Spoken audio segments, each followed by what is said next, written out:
Tadi progres di lapangan sudah hampir mencapai 100% untuk fase pertama dari klaster 1, yaitu 450 hektar.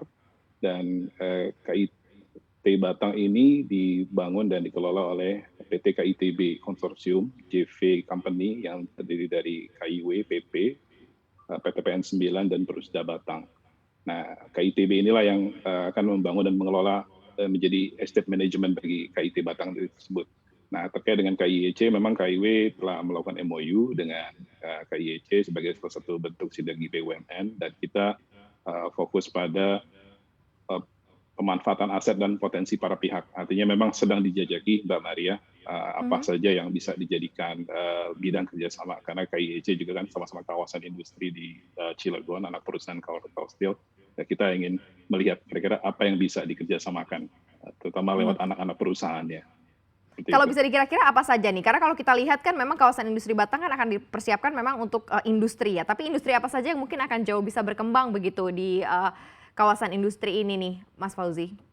Ya, kalau jenis industri sendiri ya sesuai dengan master plan dan kajian dari pemerintah, ada jenis perusahaan yang high value teknologi, kemudian luasan areanya membutuhkan luasan yang besar, membutuhkan tenaga kerja yang besar, dan sektor industri juga yang pionir yang diprioritaskan, dan tentu saja yang orientasi ekspor ya, dan tentu melibatkan pengusaha lokal. Nah, itu jenis industri yang akan diprioritaskan masuk ke KIT Batang. Lalu kalau kaitannya tadi dengan pertanyaan pertama, KIC nanti bidang kerjasama seperti apa, ya kita tahu bahwa masing-masing anggota konsorsium ini punya expertise ya, kayak PP developer, kemudian konstruksi, kemudian KIW juga sebagai kawasan industri.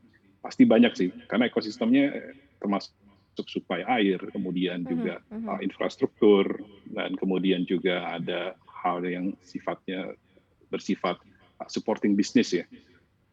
Karena masing-masing baik Krakatau Steel maupun KIW punya anak perusahaan kan, dan saya yakin semua potensi ekosistem bisnis yang ada dalam kawasan industri ini yang jadi objek kerjasama kami. Kami sedang menjajaki itu. Artinya MOU sudah, kita tinggal terjemahkan ke PKS atau kerjasama teknis yang lebih detail.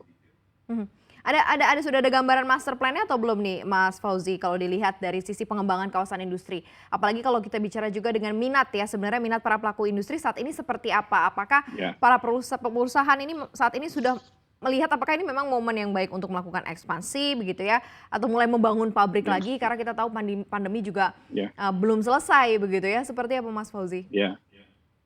Jadi kalau KIT Batang sendiri master plan-nya untuk overall keseluruhan memang seluas 4.300 hektar, Mbak Maria. Dari 4.300 itu ada 3 klaster yang kita kerjakan.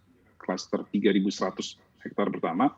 Dari 3.100 hektar itu kita fokus ke 450 hektar. Nah, ini yang kita harapkan bisa operation mulai di 2021-2022. Bagaimana minat investor atau tenan? Sangat tinggi. Bahkan sampai dengan hari ini lebih dari 50 perusahaan ataupun investor yang udah berminat.